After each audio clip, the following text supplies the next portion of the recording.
साथियों, कैसे हैं आप सभी? सभी का स्वागत है आपके अपने RWA चैनल पर। तो आ जाएंगे सभी और आज का सेशन स्टार्ट करते हैं जी। गुड इवनिंग सभी को, जल्दी से आ जाएंगे और बहुत अच्छे से आज का सेशन स्टार्ट करेंगे। चलिए, तो कल की क्लास में मैंने आपको बताया था जितने भी हमारे प्रमुख चैनल थे उनके विषय में मैंने यहाँ पे आपको बताया था। अब हम उसके आगे की आज हम बात करेंगे।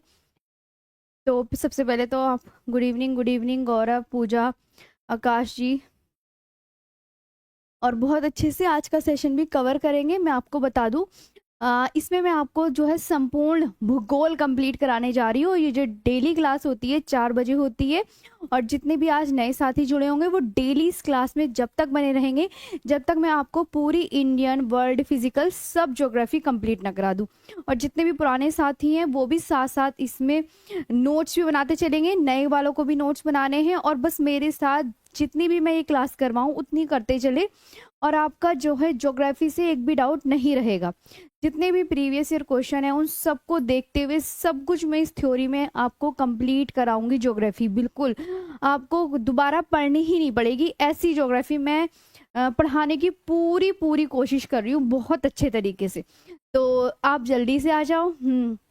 और बहुत अच्छे से आज का सेशन भी कंप्लीट करेंगे और बहुत अच्छे लेवल की, ये नहीं कि छोड़ छोड़ के कुछ नहीं, मैं पूरा ही पढ़ाऊंगी जितना मुझे लगता है कि ये सब इम्पोर्टेंट है वो सब पढ़ेंगे। तो अब स्टार्ट करें आज का सेशन जी। सभी को नमस्ते जी। हाँ, जितने भी हमारे नए स्टूडेंट हैं मैं आपको पहले बता रही हूँ डेली क्लास होगी, डेली जब तक आपकी पूरी ज्योग्राफी कंप्लीट नहीं हो जाती। ओके, तो चलो स्टार्ट करें फिर आज का सेशन।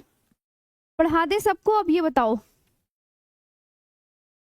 हाँ बहुत अच्छे से जितने भी साथी हैं वो बहुत अच्छे से पढ़ने की कोशिश करेंगे और बहुत ही अच्छे से जो जो मैं लिखाऊं वो सब पढ़ते चलेंगे, ये बात ध्यान रखना। हाँ बिल्कुल सही है। तो पढ़ा दे आज का सेशन।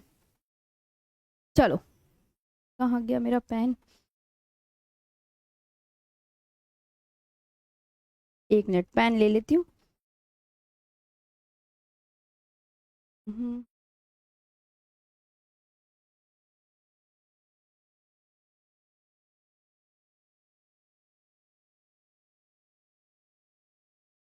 चलो, तो भारत के प्रमुख चैनल तो मैंने करवा दिया था। आज मैं जो तुम्हें पढ़ाने जा रही हूँ ना, पहले तो उस टॉपिक को नाम डालना होता है ना, कि आज अच्छा मैम हमारे ये वाला टॉपिक कराने जा रही हैं इस तरीके से, और फिर उसके बारे में हम विस्तार पूर्वक पढ़ेंगे। तो आज जो मैं पढ़ाने जा रही हूँ वह वो है भारत की समुद्री सीमा। किसके विषय में पढ़ाने जा रही हूँ बताओ जल्दी से? भारत की समुद्री सीमा, इसके विषय में मैं पढ़ाने जा रही हूँ जी। भारत की समुद्री सीमा। चलो, तो स्टार्ट करें। सबसे पहले तो टॉपिक का नाम डालिए मेरे साथ कि मैम पढ़ाने क्या जा रही हैं। भारत का समुद्री क्षेत्र, और मैं पूरी कोशिश करती हूँ कि आप सबको एक एक चीज जो मैं यहाँ पे कराती हूँ सब समझ में आए। भारत का समुद्री क्षेत्र, अब इसे इंग्लिश में क्या बोलते हैं? मेरी टाइम जोन ऑफ इंडिया। क्या बोलते हैं? मेरी टाइम जोन ऑफ इंडिया। मेरी टाइम जोन ऑफ इंडिया ये बोलते हैं जी। अच्छा जी मैम, सही है, समझ गए, ये बोलते हैं। अब सबसे पहले तो जो भारत की समुद्री सीमा है उसको कितने भागों में बांटा गया है ये सब तो किसने बांटा?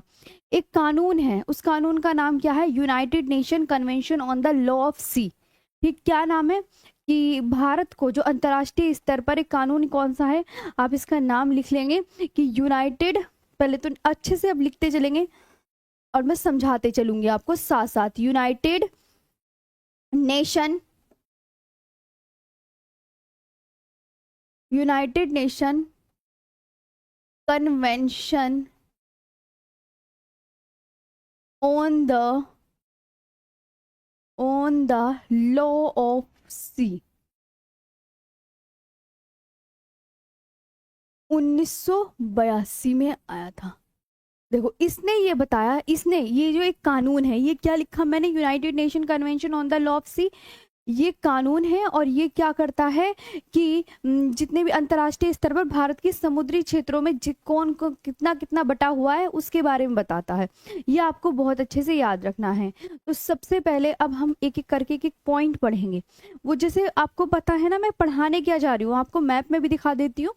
जैसे कि भारत का जो प्रादेशिक सीमा का अधिकार है वो कितना है, भारत का कंटिगुअस जोन कितना है, भारत का एक्सक्लूसिव इकोनॉमिक जोन पे अधिकार कितना है, वो यहाँ पे क्या क्या काम कर सकते हैं, ये सब मैं आपको कराने जा रही हूँ आज की क्लास में। पहले ये हम पढ़ने जा रहे हैं, ठीक। तो पहले तो हम छोटे छोटे पॉइंट्स से लेके स्टार्ट करते हैं। अच्छा मैम कि अच्छा इसके तहत जो है भारत की समुद्री सीमा को बांटा गया है इस कानून के तहत, ये बात याद रखोगे। क्या बताया मैंने कि ये जो united nation convention on the law of sea है कि इसके अकॉर्डिंग जो है भारत की समुद्री सीमा को विभाजित किया गया है। सबसे पहले तो हम सीखेंगे कि आधार रेखा क्या होती है ना। आधार रेखा इसे बोलते हैं बेस लाइन। आपको पता है ना, जो भारत की समुद्र सीमा है उसको बेस लाइन से नापते हैं, क्योंकि जो भारतीय तट है वो क्या है, कटा छटा है। तो हम कटे छटे से तो नापते नहीं है, फिर हम क्या करते हैं, एक आधार रेखा मान लेते हैं। अभी मैं आपको मैप भी बना के दिखाऊंगी कि कैसे। तो आधार रेखा की डेफिनेशन क्या होती है, पहले तो ये पढ़ेंगे। तो मैंने आपको क्या बताया, जैसे आप सपोज करो, थोड़ा मैप भी बनाते हुए चलूंगी ना तो ज्यादा क्लियर होगा। ये बनाया मैंने मैप। अब ये तो क्या है, भारत का तट क्या है, ये भारतीय तट है ना, इसी तो बोलते हैं। तो अब मैंने आपको बताया कि भारत का तट क्या है, जो हमारे देश का तट है या किसी भी देश का तट, वो बहुत ही टेढ़ा मेढ़ा होता है। तो जब वहां से डिस्टेंस मापते हैं, मान लो यहाँ से लेके यहाँ तक का डिस्टेंस मापते हैं, तो हम गड़बड़ कर जाते हैं कि कैसे होगा कैसे होगा।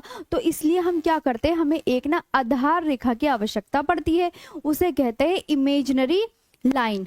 इमेजिनरी लाइन ड्रॉ कर ली जाती है, जिसे हम क्या बोलते हैं, बेस लाइन। समझ आया इतनी बात, अच्छा मैम। तो ऐसे करके बेस लाइन जो है ऐसे बना लेते हैं, और इधर भी ऐसे ऐसे, इसे मानते हैं क्या, ये हो गई हमारी आधार रेखा। क्यों क्यों माननी पड़ती है हमें, बताओ। बेस लाइन, ये बेस लाइन क्यों माननी पड़ती है, मैंने आपको समझा दिया कि क्यों, क्योंकि हमारा जो भारतीय तट है, किसी भी देश का जो तट होता है वो टेढ़ा मेढ़ा होता है, बहुत कटा छटा होता है। इसलिए हमें किसी भी मतलब किसी भी चीज़ का डिस्टेंस मापना हो तो हम आधार रेखा लेते हैं। और एक और बात बता दूं यहाँ पे, ये तो आपको क्लियर हो गया। आधार रेखा और जो इसके बीच का जो जल होता है उसे क्या कहते हैं, ये बताइए फटाफट सब। इंटरनल वाटर, आंतरिक जल कहते हैं। अब इसके अंदर जो जल होता है, इसके अंदर जो जल होता है इसे क्या कहते हैं, इसे इसके अंदर जो जल है इसे कहेंगे आंतरिक जल। समझ आया इतनी बात, इसे क्या कहेंगे, आंतरिक जल कहेंगे, इंटरनल वाटर कहेंगे। क्या कहेंगे, इंटरनल वाटर, इसे क्या कहेंगे, इंटरनल वाटर। दो बात आपको समझ में आ गई। अच्छा मैम, जो आधार रेखा और जो ये समुद्र का क्षेत्र होता है, इसके वो तटीय जो क्षेत्र होता है, इसके बीच में जो पानी होता है उसको बोलते हैं आंतरिक जल। तो दो चीजें आपने सीखी, आधार रेखा भी सीख ली। अब मैं आधार रेखा की डेफिनेशन लिखवाती हूँ। सबसे पहले तो यहाँ पे ये चलते हैं, ठीक है। तो आप क्या बोलोगे, टेढ़े मेढ़े तट को मिलाने वाली सीधी रेखा। बस शॉर्ट शॉर्ट में अच्छे से, कि टेढ़े मेढ़े तट को मिलाने वाली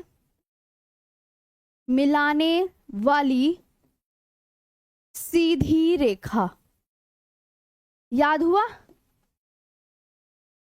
टेढ़े मेढ़े तट को मिलाने वाली सीधी रेखा, an imaginary straight line, N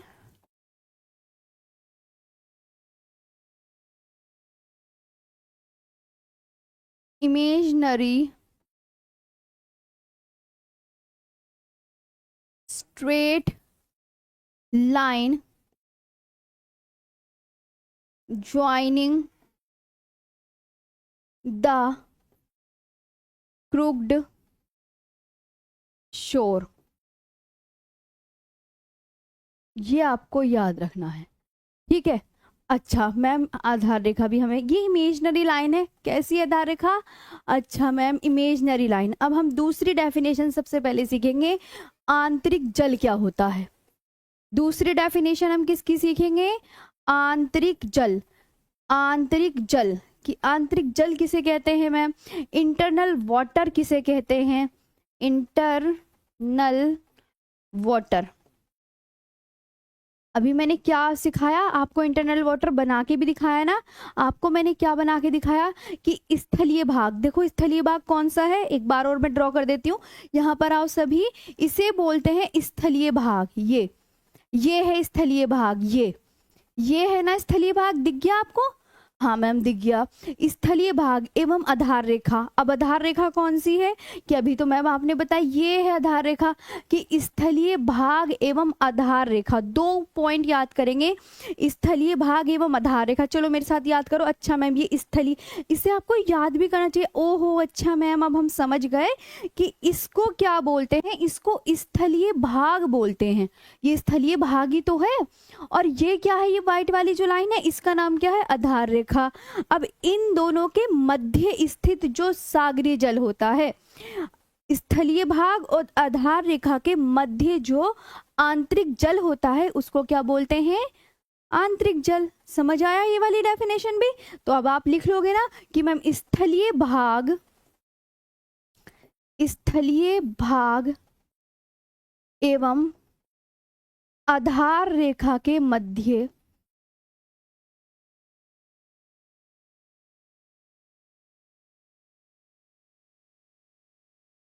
स्थलीय भाग एवं आधार रेखा के मध्य स्थित सागरीय जल। दोनों डेफिनेशन क्लियर हुई? पहले आप मुझे ये बताओ, और सभी अच्छे से पढ़ने पे ध्यान देंगे। तो आप बोलोगे ma'am sea water located between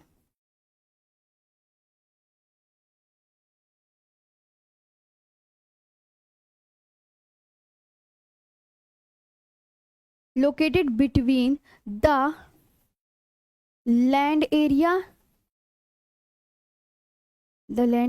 and the base line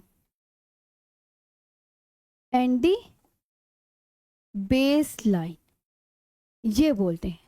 आया समझ? ये वाली बातें वेरी इंपॉर्टेंट जो आपको सिखानी थी। जी मैम, यहाँ तक मुझे बताओ, दोनों डेफिनेशन में कोई दिक्कत है, किसी को कोई परेशानी?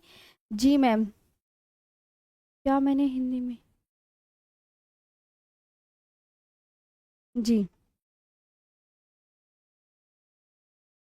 दिस प्रोग्राम, हाँ ये बताओ क्या यहाँ तक क्लियर हुआ? बताओ जल्दी, सभी बताएंगे? बताओ बताओ फटाफट से बताओ, तभी तभी मैं आगे बढ़ाऊंगी अगर एक एक चीज। जी,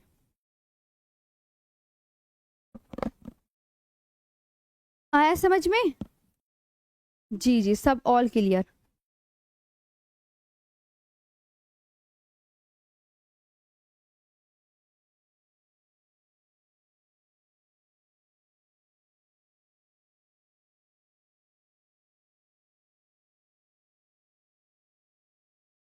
ठीक है।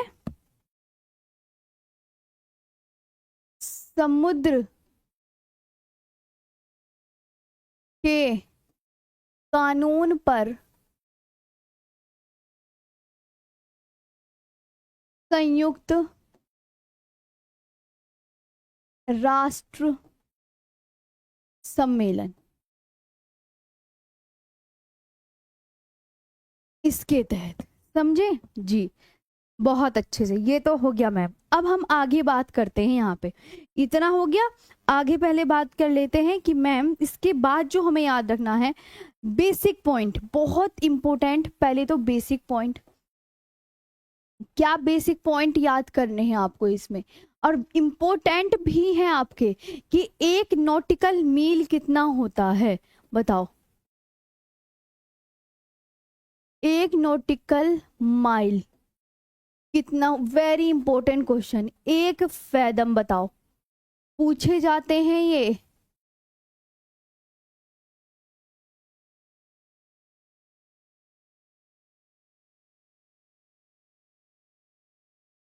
ये ये वाला तो बहुत पूछा जाता है, ये वाला तो कुछ ऊपर वाला तो ज्यादा इंपॉर्टेंट है।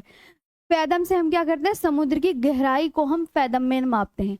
नोट करके लिख लो, समुद्र की समुद्र की ग- समुद्र की गहराई को हम हम फैदम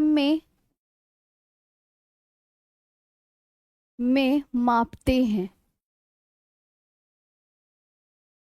ठीक, ये बताओ यहां तक समझ में आया जी?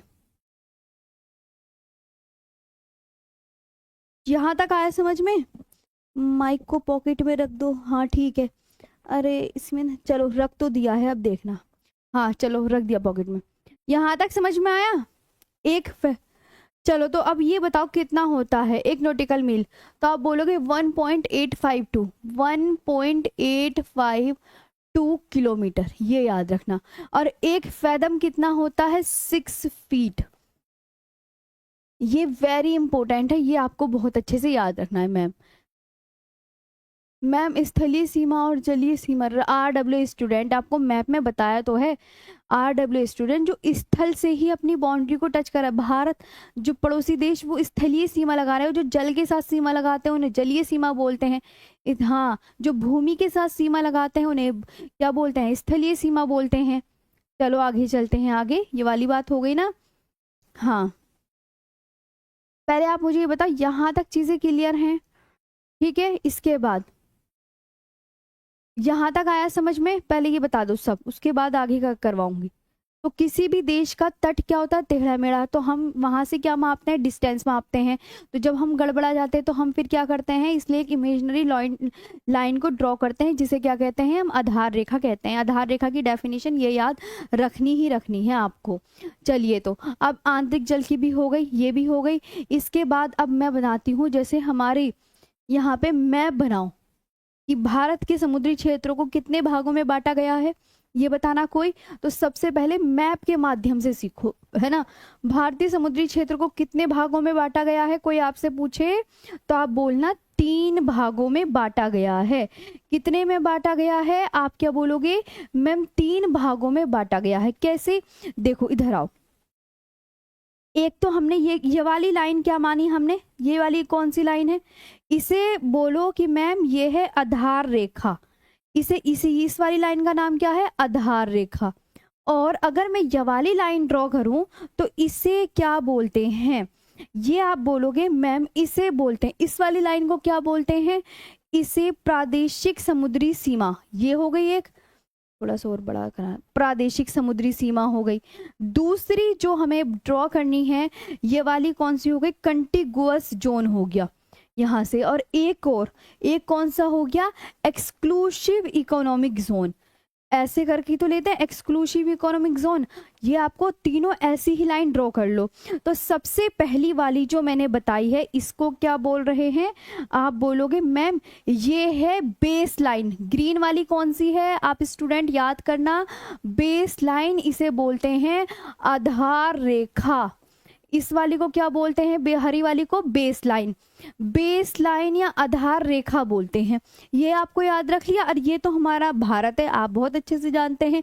यहाँ बेस लाइन, अब मेरी बात ध्यान से देखना सभी स्टूडेंट, कि यहाँ से यहाँ तक का क्षेत्र ये है 12 नॉटिकल मील का, 12 NM, 12 नॉटिकल मील। 12 नॉटिकल मील के क्षेत्र को आधार रेखा से, ध्यान देंगे, ये मैंने क्या बोला, ये आप बोलोगे अच्छा मैम अब हम समझ गए। आधार रेखा ये वाली है, ग्रीन कलर वाली कौन सी रेखा है, आधार रेखा। मेरे साथ बोलते चलो, ग्रीन कलर वाली आधार रेखा है। तो आधार रेखा से यहाँ तक के क्षेत्र को क्या बोलते हैं, आधार रेखा से 12 नॉटिकल मील तक के क्षेत्र को बोलते हैं प्रादेशिक सीमा, टेरिटोरियल सी। क्या बोलते हैं, आप बहुत अच्छे से याद रखेंगे मैम, इसे बोलते हैं टेरिटोरियल सी। ठीक है, प्रादेशिक जल सीमा इसे लिख लेंगे। इसे मैम बोलते हैं 12 नॉटिकल मील को क्या बोलते हैं, प्रादेशिक जल सीमा, प्रादेशिक जल सीमा। इसे इंग्लिश में क्या बोलते हैं? 12 नॉटिकल मील को याद करनी है ये, टेरिटोरियल, टेरिटोरियल सी। एक बार मेरे साथ याद करो। अच्छा मैम अब हम समझ गए, प्रादेशिक जो जलीय सीमा होती है उसे इंग्लिश में क्या बोलते हैं? टेरिटोरियल सी। टेरिटोरियल सी कहाँ तक होती है? आधार रेखा से 12 नॉटिकल मील तक। कोई पूछे कि जो प्रादेशिक जल सीमा का विस्तार कहाँ से कहाँ तक होता है, तो अभी मैंने क्या बताया कि ये ग्रीन वाली क्या है? आधार रेखा। आधार रेखा से 12 नॉटिकल मील तक के जो क्षेत्र होता है, इस वाले बीच वाले पोर्शन को पूरे को क्या बोलते हैं कि मैम ये टेरिटोरियल सी के अंतर्गत आता है। आगे बात करते हैं, यहां से यहां तक। अब आधार रेखा से यहां तक ये क्या हो गया? ये हो गया 12 के बाद डबल 24 नॉटिकल मील। अब 24 नॉटिकल मील वाले क्षेत्र को क्या कहते हैं? तो 24 नॉटिकल मील वाले क्षेत्र को कहते हैं अविच्छिन्न मंडल।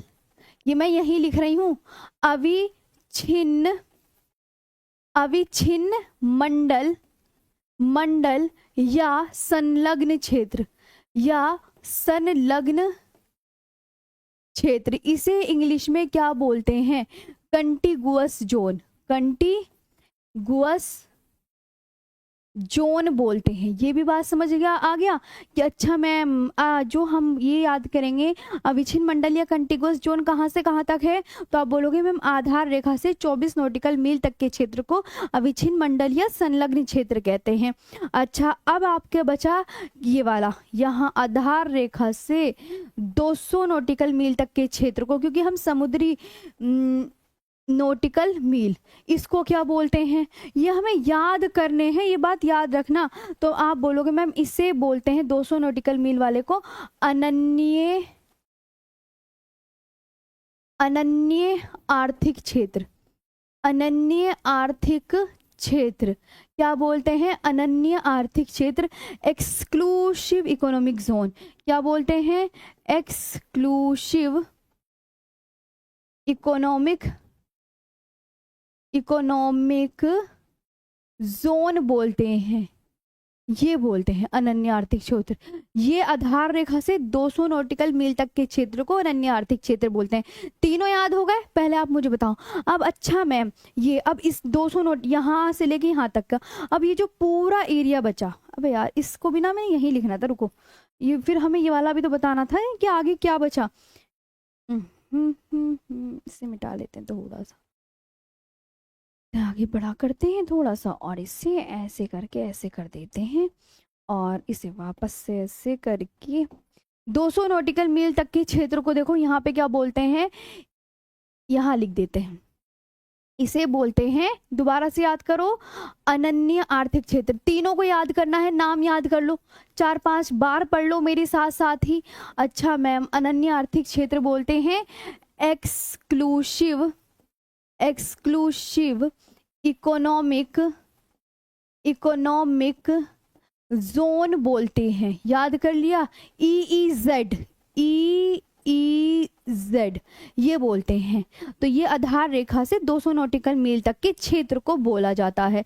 अच्छा अब इसके आगे जो आपको ये समुद्र दिख रहा है, ये पूरा सपोज करो ना ये समुद्री है, तो ये है हाई सी, ओपन सी, यानी यहाँ पे हर राष्ट्र का समान अधिकार है। किसी भी देश का मतलब ऐसे किसी भी देश का मालिकाना हक नहीं है कि ये वाला एरिया मेरा है। वो ये कह रहा है कि यहाँ पे जो है सभी राष्ट्रों का समान अधिकार है। ये बात आपको याद रखना है, हाई सी। इसके आगे तो अब आपने एक बार और याद कर लिया है सभी ने। मैंने क्या बताया कि हमें जो है एक सबसे पहले हम कौन सी रेखा लेंगे, बोलिए मेरे साथ कमेंट सेक्शन में, थोड़ा मैं रिवीजन करा दूं, उससे आपको याद हो जाएगा। जी बताइए, मैंने आपसे कहा यहाँ पे, और डेली रोजाना लाइव आना है 4 PM पर, बहुत अच्छे से। तो अब एक बार और याद करो, सबसे पहले ये वाली कौन सी रेखा है, चलो कमेंट सेक्शन में बताओ ताकि आपको याद हो। ये वाली कौन सी रेखा है? ये वाली ग्रीन वाली। तो ग्रीन वाली आप क्या बोलोगे? मैम ये है आधार रेखा। कि अब मैम आधार रेखा से हमने तीनों को ही वो करा है कि आधार रेखा से 12, और NM का मतलब क्या होता है, बोलो मेरे साथ। NM का मतलब होता है नॉटिकल मील। NM का मतलब क्या होता है, याद करो, नॉटिकल मील। की आधार रेखा से 12 नॉटिकल मील तक के क्षेत्र को क्या बोलते हैं? ये क्या लिखा हुआ है येलो कलर में?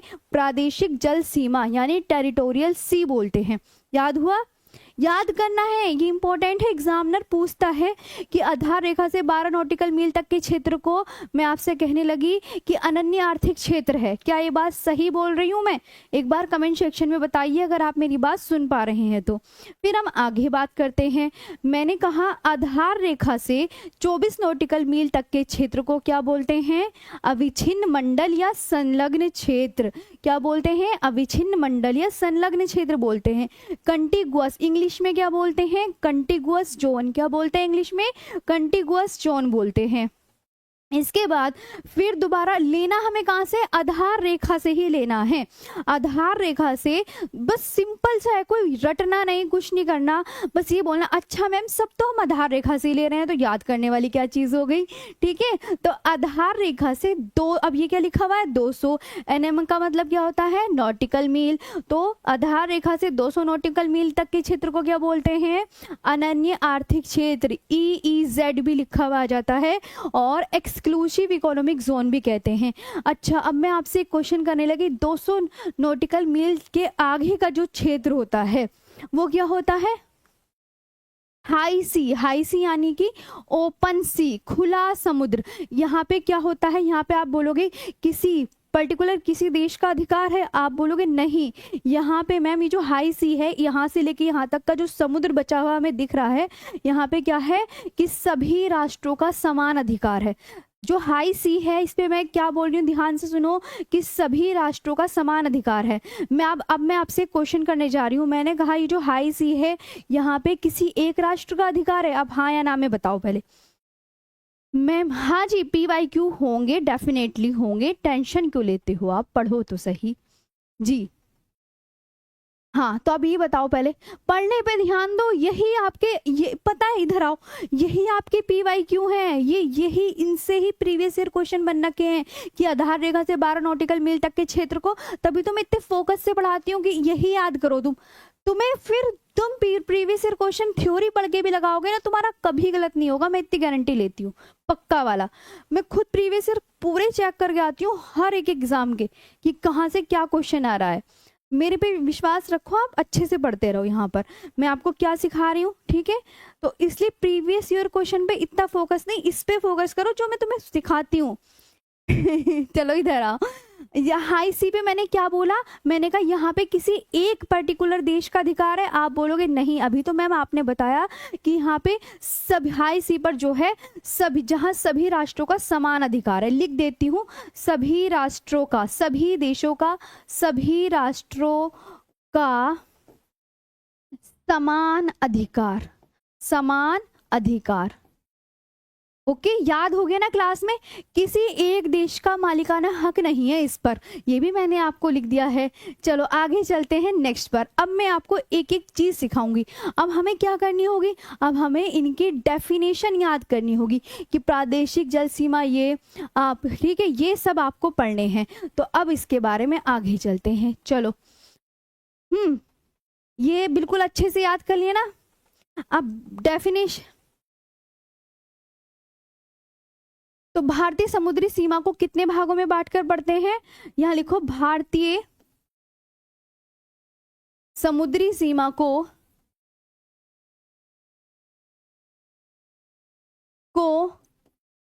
तीन भागों में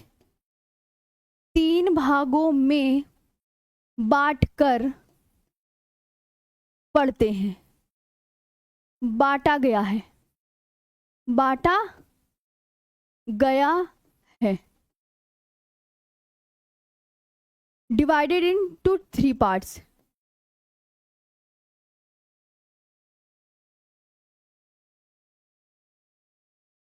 अब पहली वाली का नाम बताओ, पहली वाली का नाम आप ही बताओगे मुझे अब, क्योंकि मैंने आपको रिवीजन करा दिया है, ये है ना।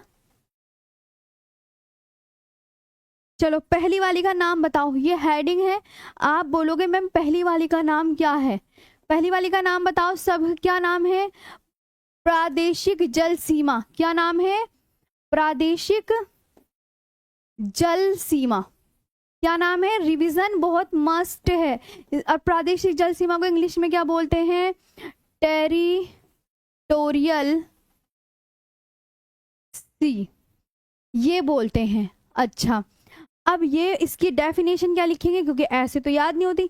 यह तट रेखा से, यह तट रेखा से कहाँ तक का क्षेत्र है? अब आप मुझे जरा कमेंट सेक्शन में बताना। यह तट रेखा से 12 नॉटिकल मील, 12 नॉटिकल मील या समुद्री मील तक का, या नॉटिकल मील को क्या और दूसरे उसमें बोल सकते हैं, समुद्री मील तक का क्षेत्र है। समझ आया यहां तक? जी अनुज कुमार जी, अभी मैंने इतना इजी कई बार आपको रिपीट कर दिया है, बार बार आप एक ही बात का कॉपी पेस्ट ना करें। अभी आप पॉज करके दोबारा वापस जाओ पीछे से, वहां से देख लो। हाँ वेरी गुड, शाबाश। अब मुझे ये बताओ आप सभी, इसको इंग्लिश में भी लिख देते हैं। All states and union territory of India have up to a distance, याद हो जाना चाहिए टॉपिक आज की क्लास में। मैं इससे संबंधित सारे क्वेश्चन लेकर आऊंगी आपके लिए। Up to a distance of 12 nautical miles from the baseline।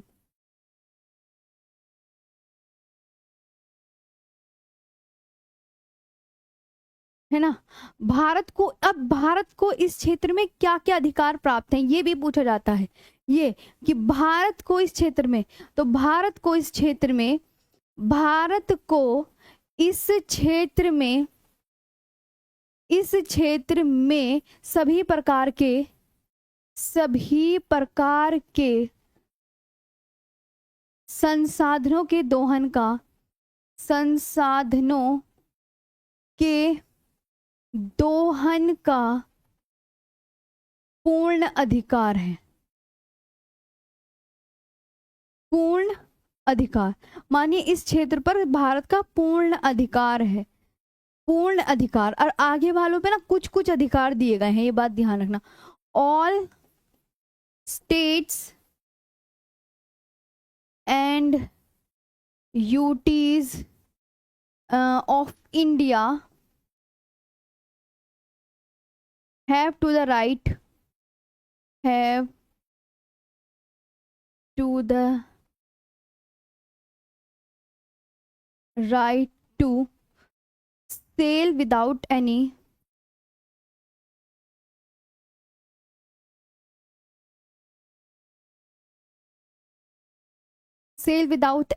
restriction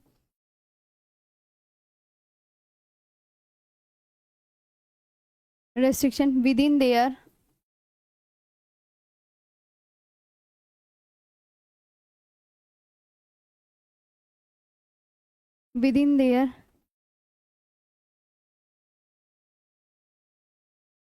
territorial water।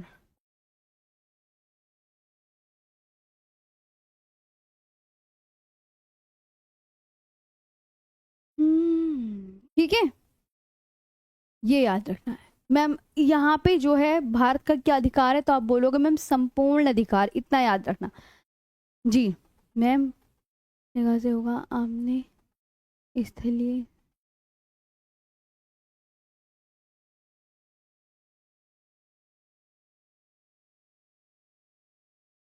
हाँ जी। आगे चलते हैं नेक्स्ट पर, ये वाला आगे समझ में, प्रादेशिक जल सीमा पर। अच्छा एक बार और रिवीजन कर लो, प्रादेशिक जल सीमा को इंग्लिश में क्या बोलते हैं, रिवीजन करेंगे सभी साथी कि टेरिटोरियल सी। यह कहाँ से है, यह तट रेखा से, तट रेखा से 12 नॉटिकल मील या समुद्री मील तक का क्षेत्र है। ये आपको बहुत अच्छे से याद रखनी है, तट रेखा से। ठीक है, ये आपको क्या समझ में आया, आधार रेखा। जी आपको बहुत अच्छे से याद रखना है, यह तट रेखा बोल दो या आधार रेखा से बोल दो, कुछ भी बोल दो कि मैम ये तट रेखा बोल दो या आधार रेखा बोल दो। बेस लाइन लिखा है ना, तो यहाँ पे आधार रेखा लो, आधार रेखा ही कर लो। कभी तुम्हें तट रेखा थोड़ा वो लगे, इस रखो, रफ मिटा देती हूँ यहाँ पे, क्योंकि एक बच्चे का क्वेश्चन आया मैम यहाँ पे, यह है आधार रेखा। क्योंकि यहाँ पे इंग्लिश में तो मैंने बेस लाइन ही लिखा हुआ है, ये तो गौर कर लिया करो। ये देखो बेस लाइन लिखा हुआ है ना यहाँ पे, है ना, यह आधार रेखा से 12 नॉटिकल मील या समुद्री मील तक का क्षेत्र है। ये आपको बहुत अच्छे से याद रखना है। भारत को इस क्षेत्र में सभी प्रकार के संसाधनों का दोहन, मतलब दोहन कर सकता।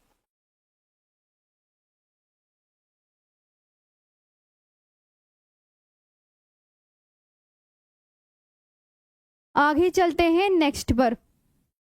प्रादेशिक जल सीमा हो गया। आगे बात करते हैं यहाँ पे नेक्स्ट जो डालते हैं, तो दूसरा अविच्छिन्न मंडल,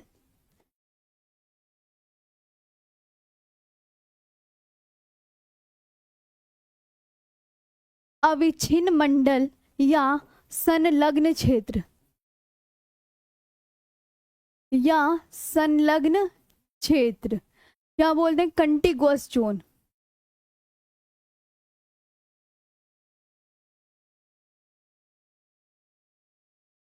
ये अब आपको ये याद रखना है, ये कहाँ से कहाँ तक है, तो आप क्या बोलोगे मैम, ये है कि, हाँ बहुत अच्छे से याद करना है, यह आधार रेखा से 24 समुद्री मील तक है। कोई क्या बोलेगा आपसे, आप मुझे कमेंट सेक्शन में बताओ कहाँ से कहाँ तक है ये। जी सबको अच्छे से ध्यान रखना है। चलो बताओ, यह आधार रेखा से 14 समुद्री मील तक। अब तो मैं ऐसे लिखवा दूं ना, यह आधार रेखा से, आधार रेखा से 24 समुद्री मील तक। समझ आया, याद कर लेना अविच्छिन्न मंडल कहाँ से कहाँ तक है, तो आप the distance of contiguous zone,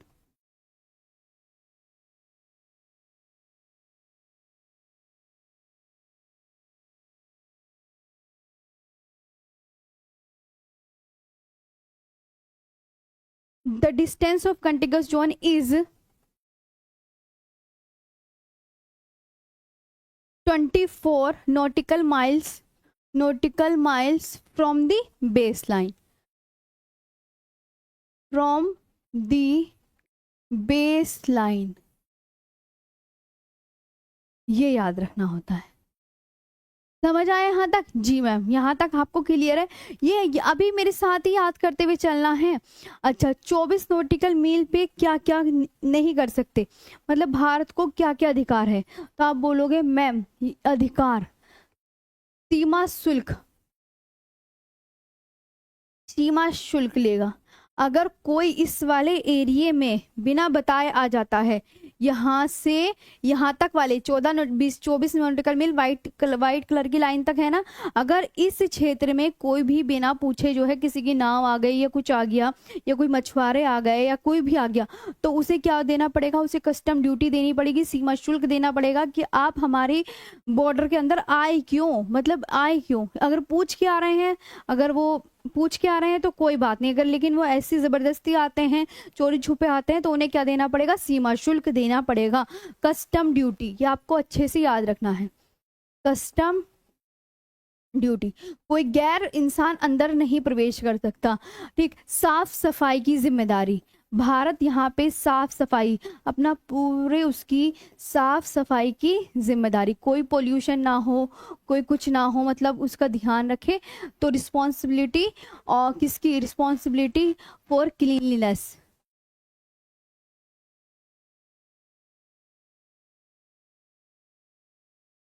for cleanliness. समझ आया, ये भी आपको याद रखना है। अब पर्यावरणीय स्वच्छता का अधिकार, वो अपने इस यहाँ पे जो है पर्यावरणीय स्वच्छता का अधिकार भी रखता है भारत, पर्यावरणीय स्वच्छता का अधिकार। ये 3 अधिकार यहाँ तक के दायरे में भारत के पास हैं। ठीक, यहाँ तक समझ में आ गया, हाँ जी मैम ये भी हमें समझ में आ गया। राइट टू इन्वायरमेंटल सैनिटेशन,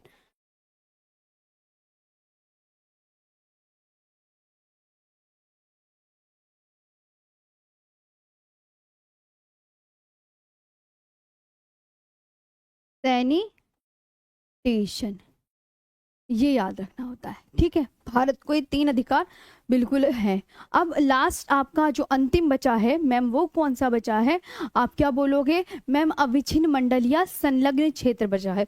यहाँ तक सबको क्लियर है? ये बताइए आप सभी। जी, तो आप बोलोगे मैम अब लास्ट कौन सा बचा? थर्ड नंबर पे ही याद रखना है इसको कि अच्छा मैम अनन्य, सीक्वेंस मत गड़बड़ा देना, थर्ड नंबर पर ही है अनन्य आर्थिक क्षेत्र। कितने नंबर पर है अनन्य आर्थिक क्षेत्र? याद करो, थर्ड नंबर पर। इसको इंग्लिश में क्या बोलते हैं? Exclusive, exclusive economic, economic zone. याद हो गया? अच्छा, ये हेडिंग। अब यहाँ पे जो है भारत का अधिकार, यह आधार रेखा से कितने मील तक के क्षेत्र को कहते हैं? ये पूछा जाता है।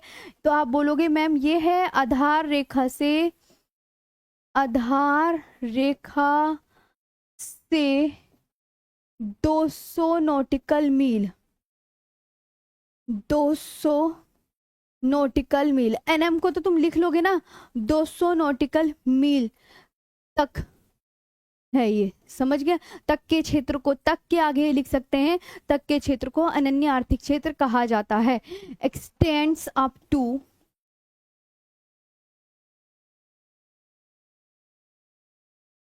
Up to 200 nautical miles from the baseline,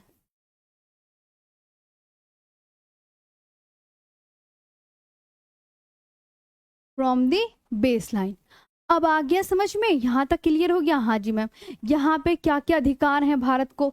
अधिकार तो आप बोलोगे मछली पकड़ने का अधिकार, मछली पकड़ने, मछली पकड़ने, ठीक है, मछली पकड़ने का, मछली पकड़ने, तेल निकालने का अधिकार, पेट्रोलियम वगैरह जितने भी खनिज होंगे इतने एरिया में तेल निकालने का अधिकार।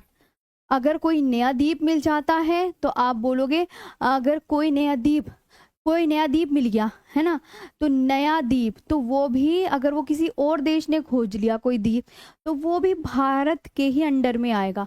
तो आपको ये भी याद रखना होगा, ठीक है? तो आप बोलोगे fishing and oil extraction, right, fishing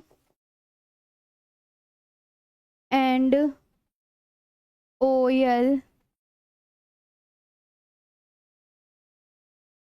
extraction,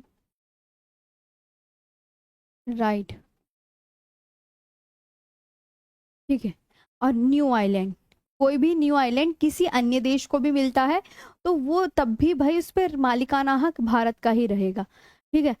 या कोई और देश खोजे लेकिन हक किसका रहेगा? भारत का ही। तो अनन्य आर्थिक क्षेत्र में ये सब है ना। अब इसके बाद क्या आता है? आप बोलोगे मैम 200 समुद्री मील तक तो आपने हमें बता दिया, इसके बाद उच्च सागर, इसके बाद कौन सा एरिया बताया था मैंने? तो आप बोलोगे इसके बाद मैम उच्च सागर, उच्च सागर जिसे क्या बोल लिखा हुआ था मैंने ब्रैकेट में? हाई सी लिखा हुआ था, लिखा था का विस्तार, इसके बाद, है ना, यही तो है। तो जहां सभी राष्ट्रों का समान अधिकार, जहां सभी राष्ट्रों का, राष्ट्रों का समान अधिकार, समान अधिकार, हो गया क्लियर सभी को? समान अधिकार। तो आप क्या बोलोगे ma'am? After this, after this, ये बात आप अच्छे से याद रखना, the expense, expansion of the high सी,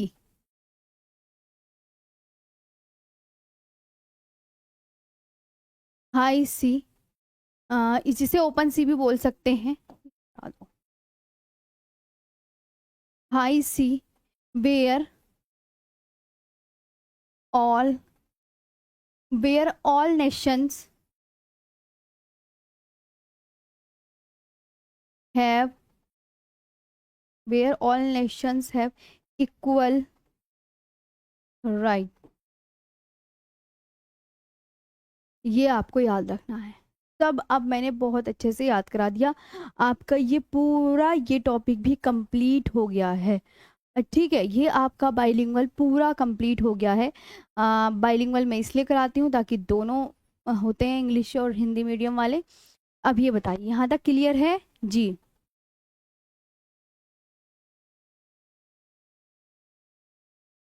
जी, यहाँ तक क्लियर है सभी को? यस मैम बोलेंगे। अब फिर इसके बाद जो है हम न्यू टॉपिक स्टार्ट करेंगे। न्यू टॉपिक में आज हम क्या पढ़ेंगे? भारत का भौतिक प्रदेश। भारत का भौतिक प्रदेश बहुत ज्यादा इंपॉर्टेंट है। ठीक है, यहाँ तक आपको आया समझ?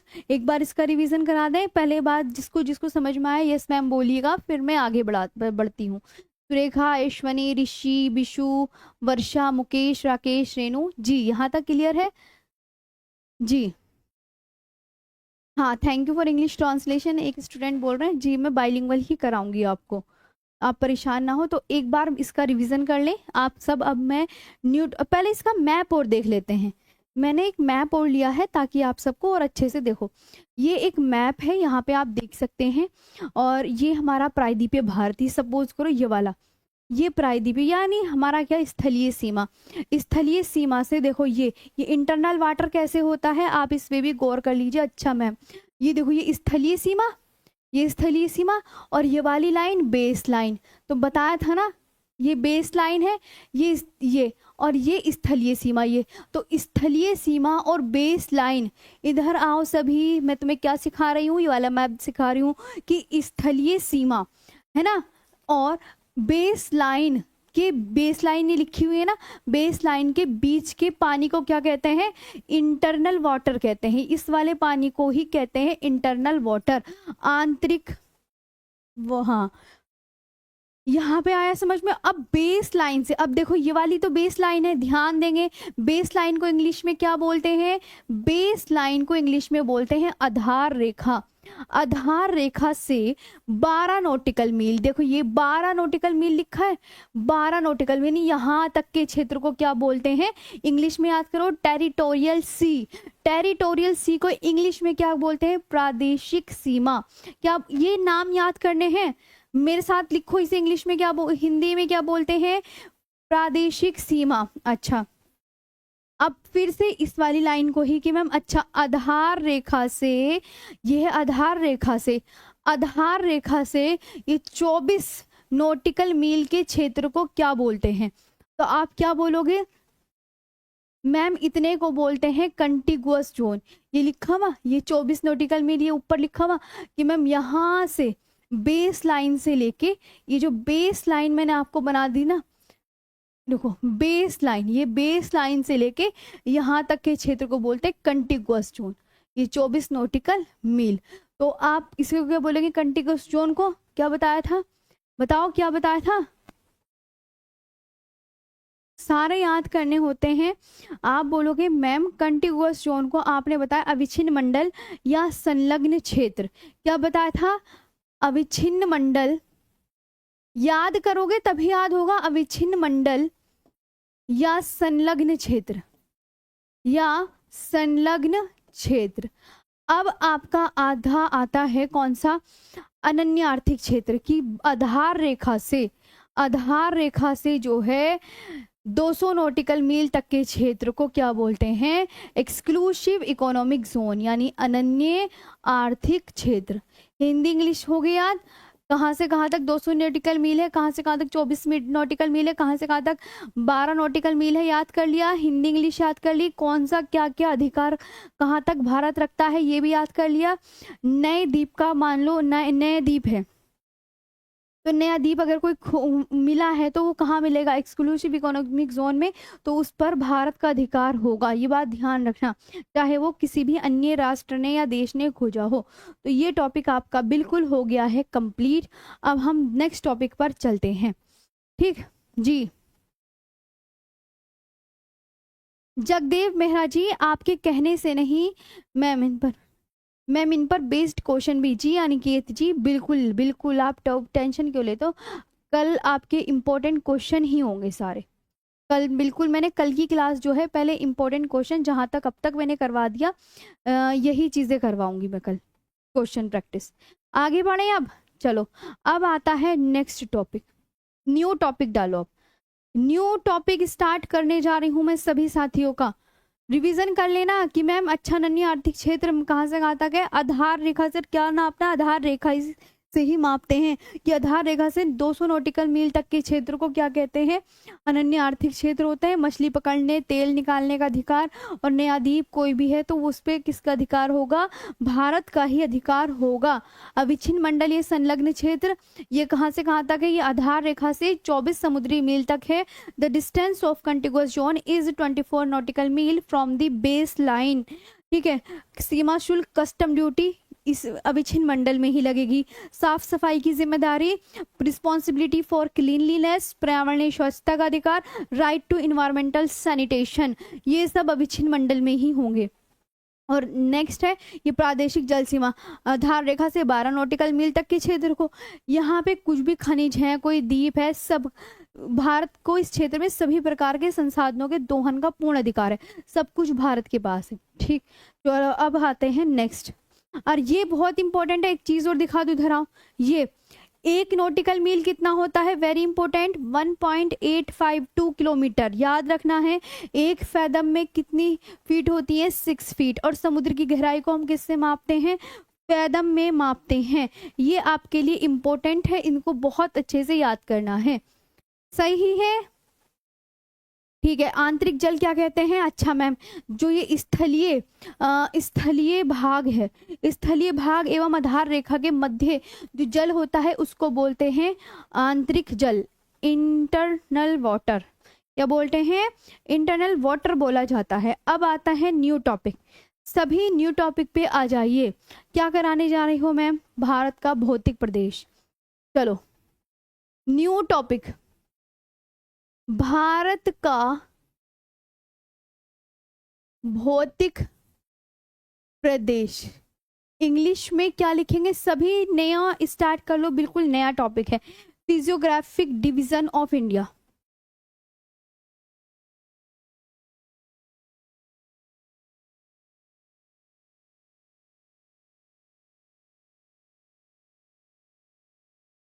ऑफ इंडिया, ये टॉपिक है न्यू, बिल्कुल आ जाओ सभी। अब एक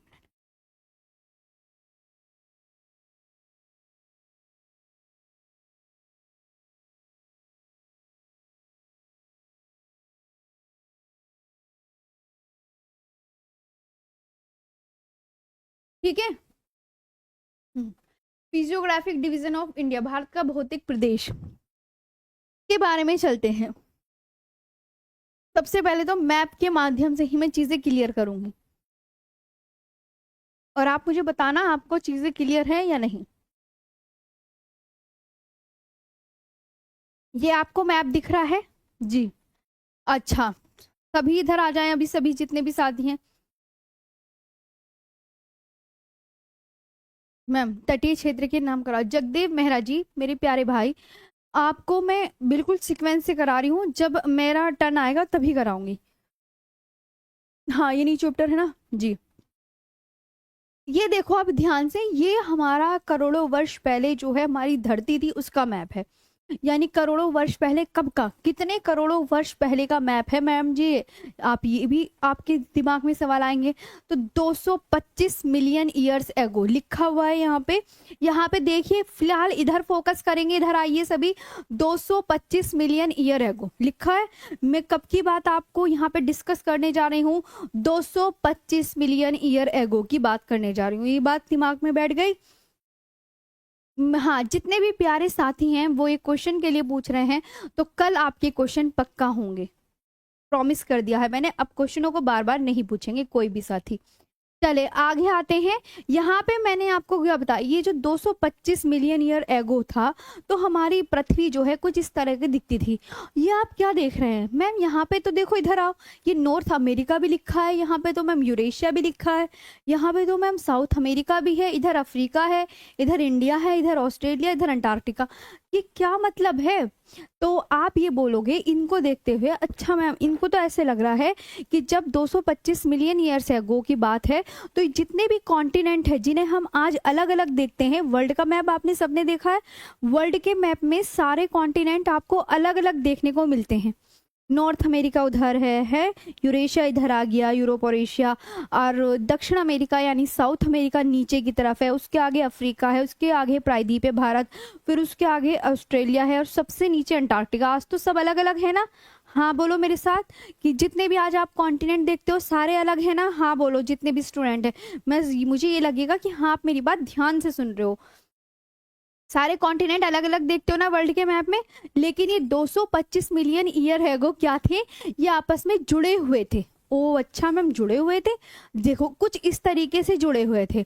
अब जो ये महाद्वीप आपस में जुड़े हुए थे, अब ध्यान से सुनने की कोशिश करना, जो ये महाद्वीप आपस में जुड़े हुए थे, जो ये भूमि आपस में जुड़ी हुई थी, तब इसका नाम क्या था? मैंने क्या लिखा यहाँ पे, मोटा मोटा मैंने यहाँ पे क्या लिखा, अब इसका नाम पढ़ के बताओ। अच्छा मैम ये लिखा आपने, क्या लिखा मैंने, ये लिखा अब मैंने कि जो सातों कॉन्टिनेंट आपस में जुड़े हुए थे, उसे करोड़ों वर्ष पहले क्या कहा जाता था? 225 मिलियन ईयर एगो क्या बोलते थे? ये आप बोल के बताओगे मुझे, तभी तो मुझे पता चलेगा। अच्छा आपको याद हो रहा है, पेंजिया बोलते थे, पेंजिया। अब बात करते हैं यहाँ पे, मैम ये पेंथालासा भी लिखा है, ये पेंथालासा क्या था? अब दूसरे बच्चों के दिमाग में ये क्वेश्चन आएगा।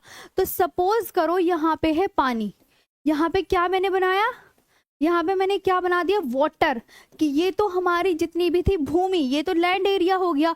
अब ये बचा वाटर का एरिया जहाँ पे पानी था।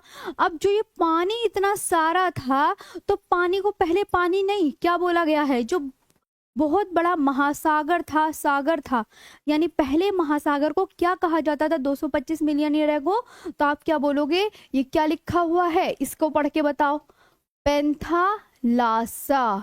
दो बातें याद हो गई? ओके मैम, कि आपस में अगर मैं अब आपसे क्वेश्चन पूछूं, आपस में जुड़े हुए महाद्वीपों को क्या कहते हैं, आपस में जुड़े हुए महाद्वीपों को क्या कहते हैं, तो आप इसको बताएंगे, इसको याद कर लीजिए। अगर मैं कहूंगी जी न्यू चैप्टर है, अगर मैं आपके कहूंगी जितने भी महासागर था, उस जो समुद्र था उसको पहले क्या कहते थे, तो उसको क्या बोलते थे, समुद्र को पेंथालासा। क्लियर हो गया? ठीक है मैम। अब क्या होता है, इधर आइए, फिर मैं तुम्हें आगे का मैप दिखाती हूँ। भाई 225 मिलियन ईयर एगो तो हमारी पृथ्वी कुछ इस तरीके थी। अब देखो कुछ यहाँ पे आपको बदलाव देखने को मिला होगा, ये आप बदलाव खुद देखिए अपनी आंखों से, तो आपको ज्यादा अच्छा से दिखाई देगा।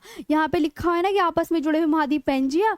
और अच्छा मैम ये फिर यहाँ पे कुछ हमें अलग देखने को मिला है, देखने को मिला है ना? हाँ, कि अब क्या होता है, पेंजिया का दो भागों में विभाजन होता है।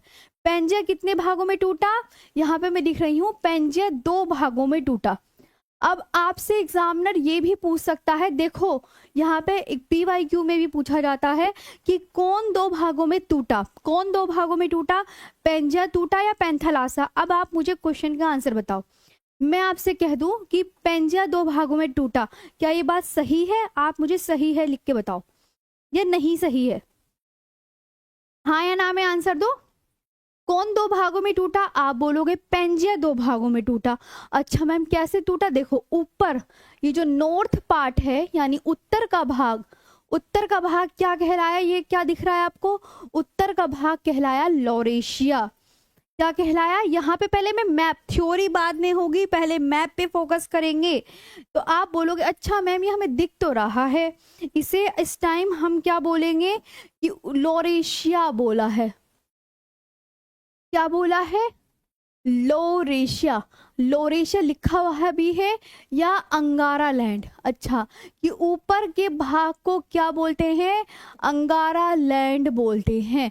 और जो नीचे का भाग है उसको क्या बोलते हैं? ये देखो यहाँ पे, ये आपको विजिबल होगा कि इसको क्या बोलते हैं, जो द्वीप है गोंडवाना लैंड। तो ये वाले जो पार्ट हैं ये क्या कहलाए? आप बोलोगे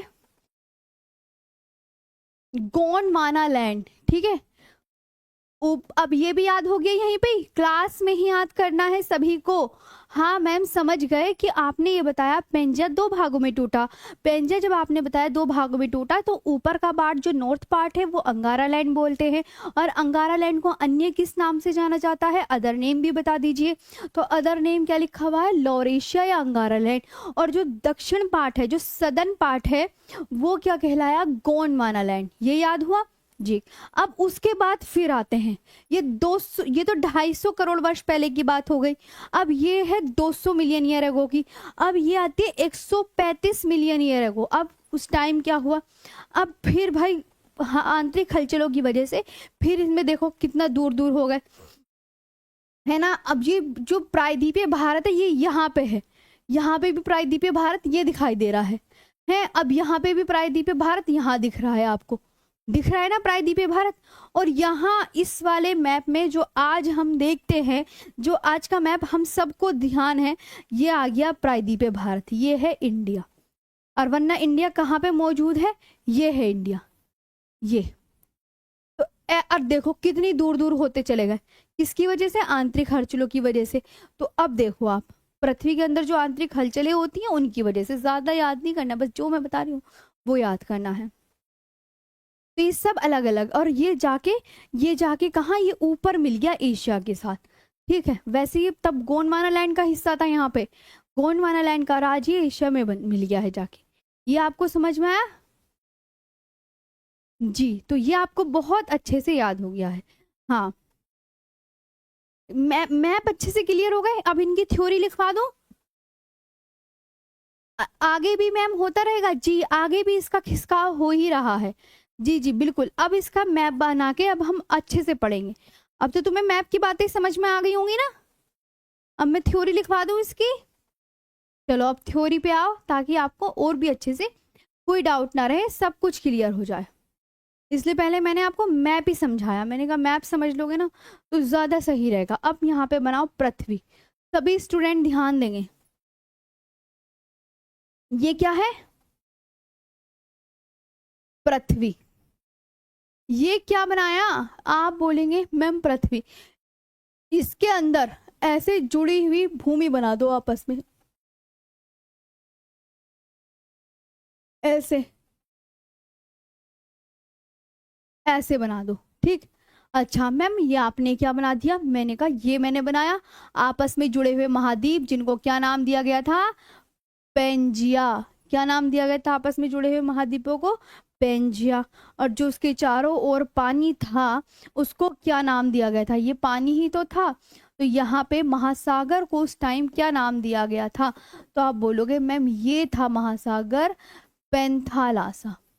2 बातें याद हो गई, पेंथालासा।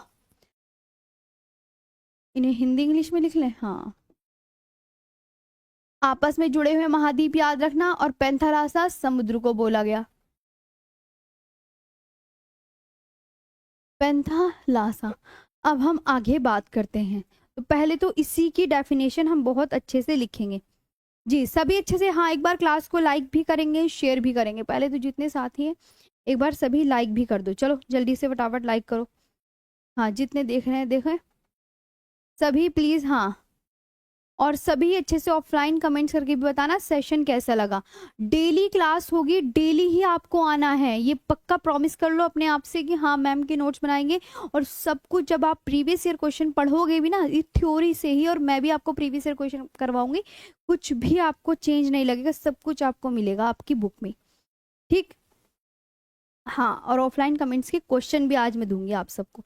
तो यहाँ तक आपको समझ में आया, हाँ मैम। तो आप बोलोगे द आपस में जुड़े हुए महाद्वीपों को, अब क्या बोलना है यहाँ पे, आप ध्यान देंगे सभी कि आपस में जुड़े हुए महाद्वीपों को पेंजिया कहा गया। ये बात आप बहुत अच्छे से याद रखेंगे, ठीक है। यहाँ लिखेंगे इसकी डेफिनेशन, आपस में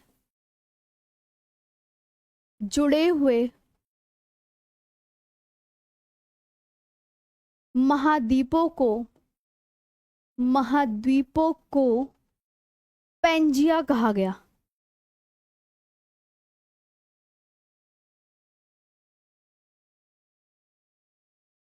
आपस में जुड़े हुए महाद्वीपों को पेंजिया कहा गया, और जो चारों ओर महासागर था, और जो चारों ओर महासागर था, उसको क्या बोला गया? आप ही बोला करो ना, तभी तो याद होगा। मैं बार बार बोलती हूँ तो मुझे तो याद ही होता रहता है। उसको पेंथलासा कहा गया। बैठे बैठे बोला करो, उसको क्या कहा गया? बैठे बैठे बोला करो, लिखने से याद नहीं होगा, बोलने से याद होती है जो भी चीज होती है। तो आपस में जुड़े हुए महाद्वीपों को पेंजिया कहा गया, और जो चारों ओर महासागर था उसको पेंथलासा कहा गया। द कॉन्टिनेंट्स कनेक्टेड टू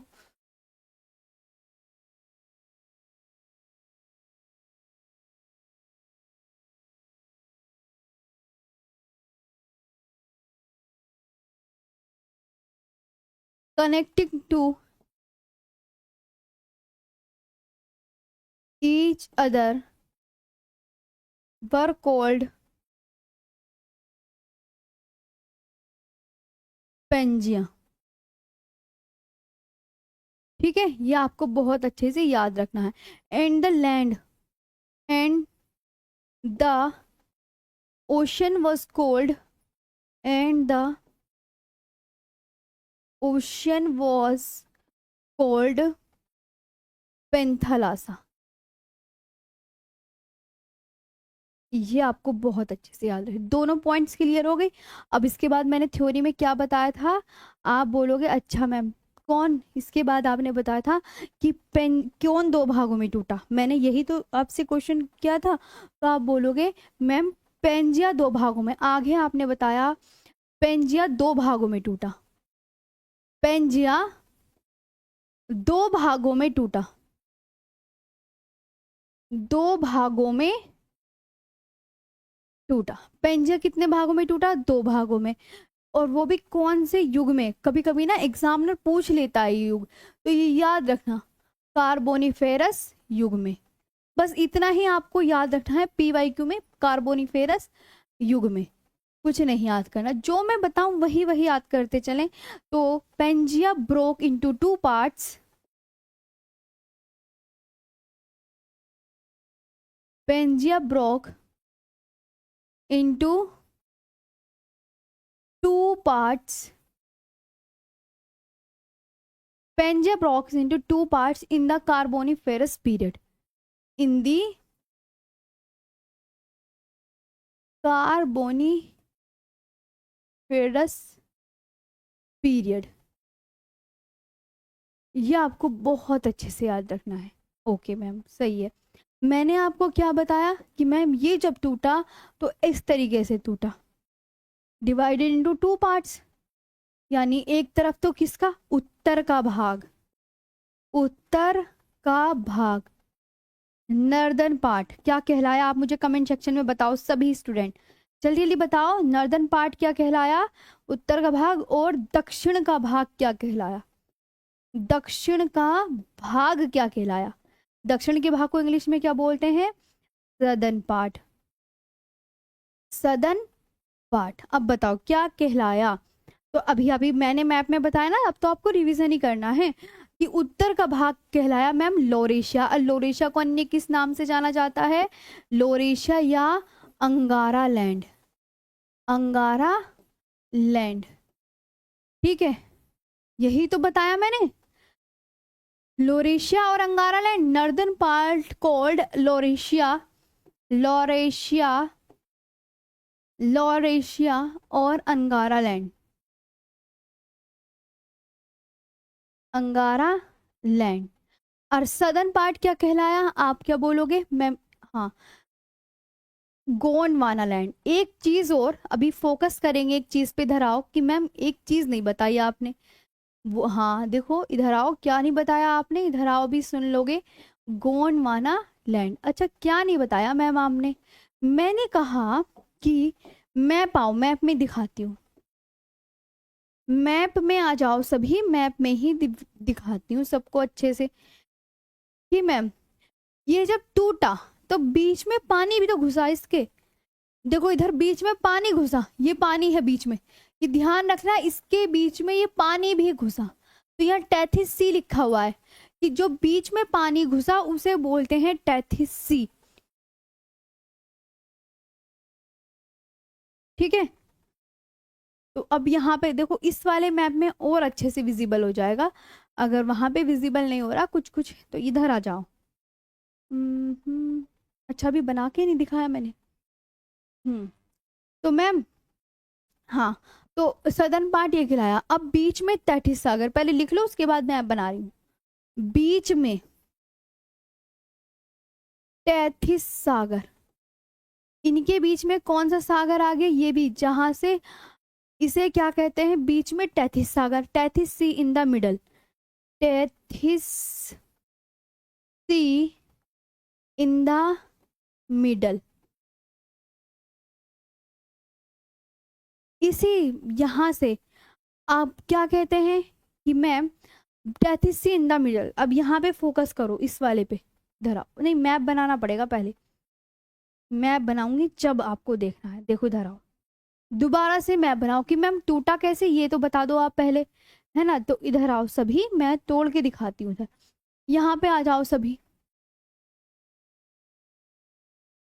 ऐसे ऐसे करके, यूं यूं करके ऐसे बना एक से हैं, और ऐसे करके ये आपका दक्षिण अमेरिका, ऐसी तो है दक्षिण अमेरिका, और ये आपका कुछ इस तरीके से ऐसे ऐसे जा रहा है ना, ये आपका अफ्रीका है, ये मेडागास्कर, मेडागास्कर, ये आपका वो पेनिनसुलर इंडिया, पेनिनसुलर इंडिया, ये अंटार्कटिका, और ये वाला क्या है, ये ऑस्ट्रेलिया है मैम जी। इस तरीके से कुछ टूटे और बीच में क्या घुस गया, पानी। जब ये टूटे तो और बीच में क्या घुस गया, पानी। ये है कहानी। और ऊपर का भाग क्या कहलाया, अब ये पूछा जाता है। तो अब बताओ, जब पेंजिया दो भागों में टूटा तो ये वाले ऊपर का भाग कहलाया अंगारा लैंड। दोबारा दोबारा याद हो जाएगा, याद कर लो। चलो आप बताओ, अंगारा लैंड या लोरेशिया। इंग्लिश में मैंने लिख दिया है नीचे, ठीक है, बार बार नहीं लिखूंगी। और ये गोंडवाना लैंड, और बीच में क्या घुस गया आपके, तो आप बोलोगे मैम यहाँ पे घुस गया, ये है टेथिस सी। इसे टेथिस भूसन्नति भी बोल सकते हैं,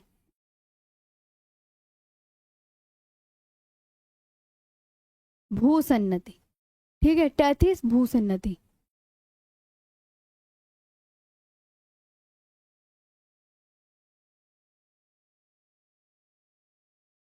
ये भी बोल सकते हैं टेथिस जोसेंस लाइन। तो अब आपको मैं बताऊं, अच्छा मैम ये भी, अब एक और अच्छे से ध्यान देंगे कि मैम अब आप, मैंने क्या बताया, अब अंगारा लैंड से कुछ नदियां बही और अपना जल कहाँ गिराया, अंगारा लैंड से कुछ नदियां बही और इन्होंने अपना जल यहाँ गिराया टेथिस भूसन नदी में। कि कुछ नदियां जो है यहाँ पे बही और इन्होंने अपना जल कहाँ गिराया, टेथिस भूसन नदी में। और यहाँ पे भी, यहाँ गोंडवाना लैंड से कुछ नदियां निकली और इन्होंने भी अपना जल कहाँ गिराया, टेथिस भूसन नदी में गिराया। टेथिस भूसन्नति में गिरा दिया। कि अंगारा लैंड से मैंने क्या बताया, अंगारा लैंड से कुछ नदियां निकली, इन्होंने अपना जल कहाँ गिराया, टेथिस भूसन्नति में। गोंडवाना लैंड से कुछ नदियां निकली, इन्होंने अपना जल कहाँ गिराया, टेथिस भूसन्नति में। अब नदियां अपने साथ क्या क्या लेकर आती हैं, आप क्या बोलोगे, जो नदियां होती हैं मैम, ध्यान देंगे अपने साथ, जब बाढ़ आती है तो आपने देखा होगा कंकड़ लाती है, कंकड़, मिट्टी, रेत, बजरी, पेड़, सब बहा के लाती है ना। और इन्हें कंकड़, मिट्टी, रेत, बजरी, पेड़ क्या लाती हैं, बहा कर लाती हैं। पेड़ बहा कर लाती हैं जब बाढ़ आती है नहीं आती बताओ। और इन्हें ही क्या बोलते हैं, कंकड़, मिट्टी, रेत, पत्थर को इन्हें ही डिपॉजिट्स कहते हैं। इन्हें ही क्या कहते हैं, अवसाद कहते हैं। इन्हें ही क्या कहते हैं, अवसाद कहते हैं।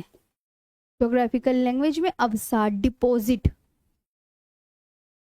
डिपॉजिट्स है ना, डिपॉजिट कहते हैं। ठीक, अब जब यहाँ पे कंकड़, मिट्टी, रेत, पत्थर तो भाई नदी के साथ आ रहे हैं, नदी अपना जल टेथिस भूसन्नति में गिरा रहे हैं, तो ये सब यहाँ पे इकट्ठा होते रहे। अब इकट्ठा एक आध साल की प्रोसेस नहीं है, पूरे करोड़ों साल की। जब यहाँ पे करोड़ों साल तक इकट्ठा होते रहे, इकट्ठा होते रहे, तो यहाँ पे क्या, इन्होंने चट्टान का रूप ले लिया। चट्टान में अब क्या पड़ने लगे, वलन यानी मोड़ पड़ने लगे। मोड़ पड़ने लगे जब क्या हुआ, प्लेटें एक दूसरे से टकराई तो मोड़ पड़े। मोड़ पड़ने से यहाँ पे क्या हुआ, हिमालय पर्वत की उत्पत्ति हुई। हिमालय पर्वत की उत्पत्ति, वलन पड़े, फोल्ड पड़े, और इसे ही क्या कहते हैं, टेथिस भूसन्नति को हिमालय का जन्म स्थल कहा जाता है।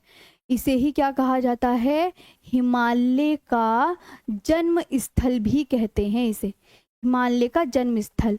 क्योंकि भाई करोड़ों वर्षों की बात है कि यहाँ पे चट्टाने, भाई जब ये कंकड़ मिट्टी रेत पत्थर करोड़ों वर्ष तक एक जगह पड़ेंगे तो यहाँ पे क्या होगी, चट्टानी तो बन जाएगी, चट्टान का रूप ही तो ले लेगी वो चीज़। तो ये बात आपको बहुत अच्छे से याद रखनी है। यहाँ तक चीज़ें क्लियर?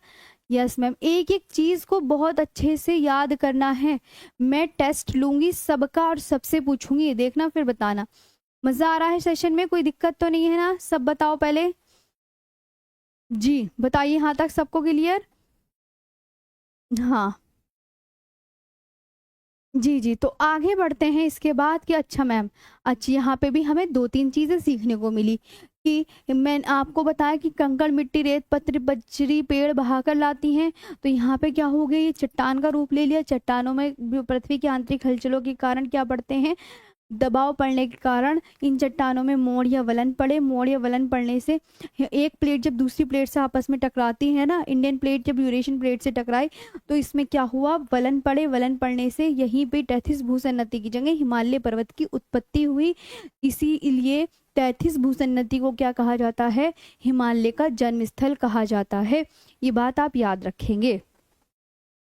आगे बढ़े तो ये तो मैंने कहानी इतनी समझा दी है। और मैंने कहा अंगारा लैंड और गोंडवाना लैंड के बीच में कौन सी भूमि थी, उसको भी याद रखना है, टेथिस भूसन्नति। बीच में क्या था, टेथिस सागर। टेथिस सागर कहाँ था, पता चल गया ना?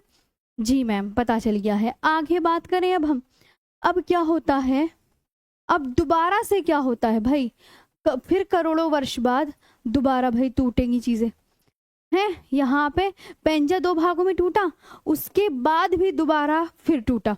अब ध्यान देंगे, कई वर्षों बाद, कई वर्षों बाद दोबारा क्या हुआ, लॉरेशिया। बस 5 मिनट और ये टॉपिक पूरे करवा देती हूँ। लॉरेशिया जिसे क्या बोलते हैं, अंगारा लैंड, जिसे क्या बोलते हैं, अंगारा लैंड। ठीक है, अंगारा लैंड और गोंडवाना लैंड, और गोंडवाना लैंड, गोंडवाना लैंड क्या होते हैं, गोंडवाना लैंड छोटे महाद्वीपों में टूटते हैं। छोटे महाद्वीपों में, छोटे महाद्वीपों में टूटते हैं, जो आज अस्तित्व में है।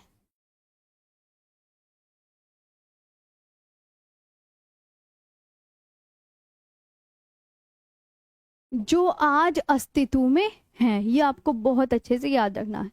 ठीक, समझ आया कि हाँ ma'am. After many years,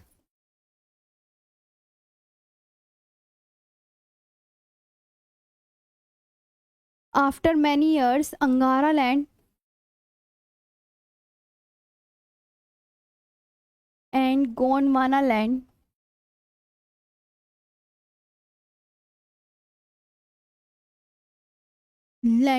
break into small continents.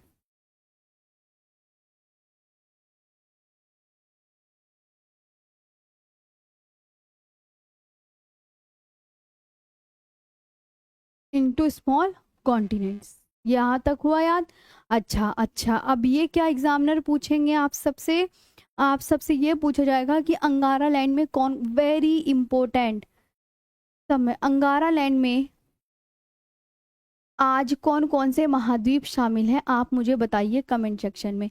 और अंगारा लैंड का दूसरा नाम भी याद कर लिया ना सभी साथियों ने, सबको दोबारा नाम भी याद करना होता है, तो आप क्या बोलोगे? उत्तर अमेरिका, यूरोप और एशिया शामिल है। ध्यान से देखो तो वर्ल्ड का मैप, उत्तर अमेरिका यही तो शामिल है ना, याद रखना, ये वेरी इंपॉर्टेंट। यूरोप और Asia, way Asia. North America, Europe and Asia. अब आता है गोंडवाना लैंड। गोंडवाना लैंड में कौन कौन शामिल है, ये भी इम्पोर्टेंट है। इसके आगे आप खुद लगा लिया करो और आप मुझे बताओ। आपने अभी मैप तो बनाया होगा ना? हाँ, तो अभी मैंने क्या क्या बना के दिखाया था? ये बना के दिखाया था ना कि ये क्या है, ये साउथ अमेरिका, अफ्रीका, मेडागास्कर, प्रायद्वीपीय भारत, अंटार्कटिका, ऑस्ट्रेलिया, ये सभी गोंडवाना लैंड का हिस्सा है। ऐसे करके याद करना है। ओके, तो आपको, तो आप क्या बोलोगे? जी मैम, है ना? तो यहाँ पे लिखेंगे दक्षिण अमेरिका, दक्षिण अमेरिका, साउथ अमेरिका, ऊपर कर लेते हैं तो, साउथ अमेरिका, और उसके बाद अफ्रीका,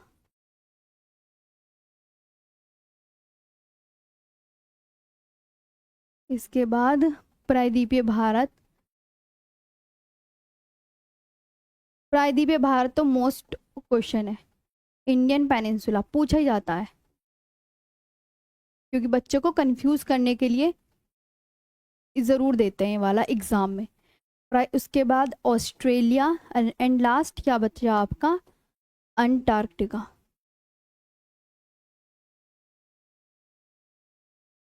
एंड लास्ट अंटार्कटिका।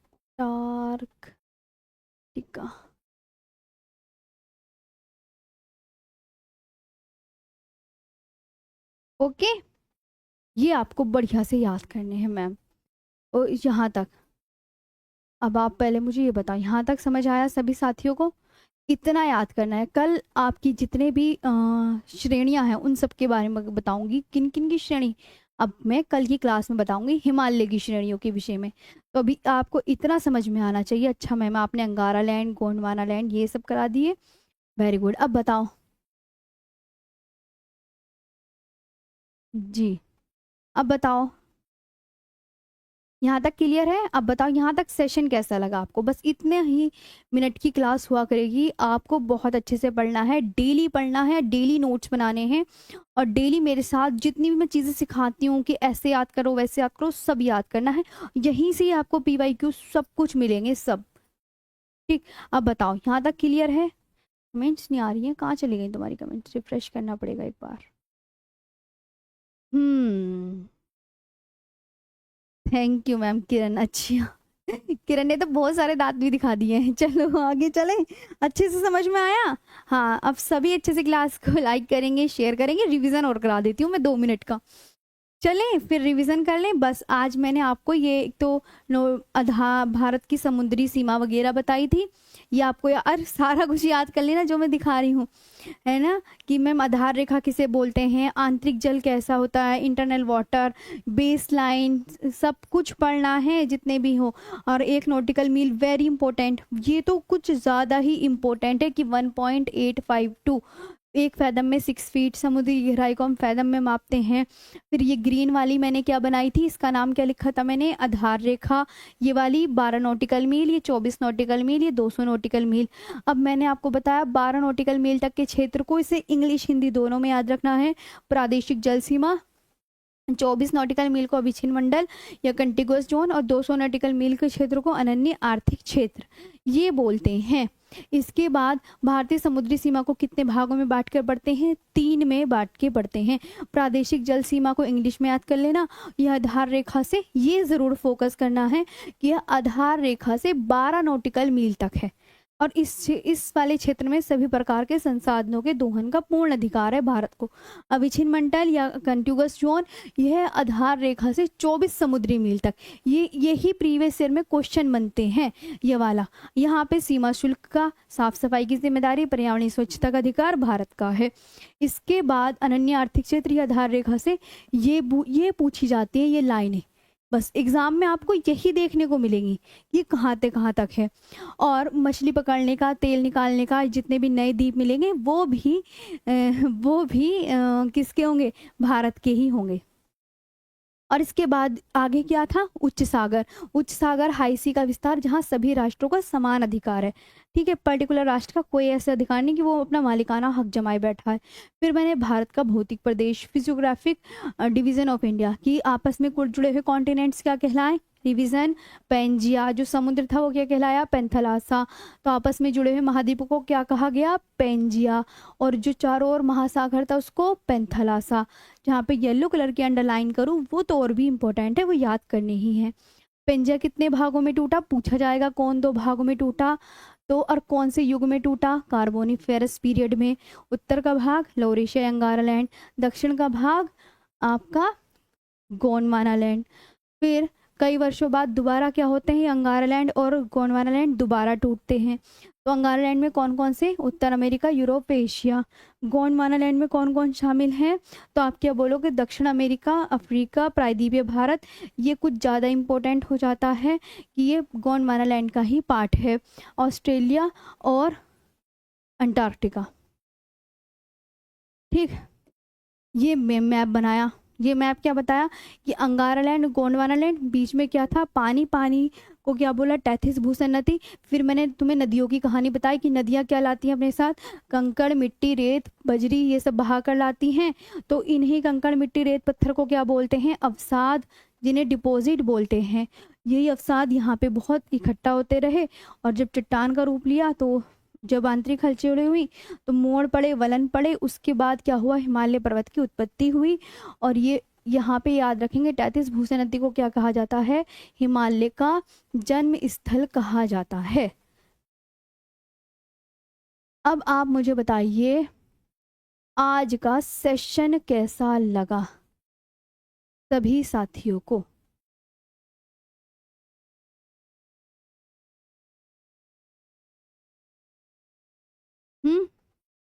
मजा आ गया पढ़ने में। देखो याद होना चाहिए सब कुछ।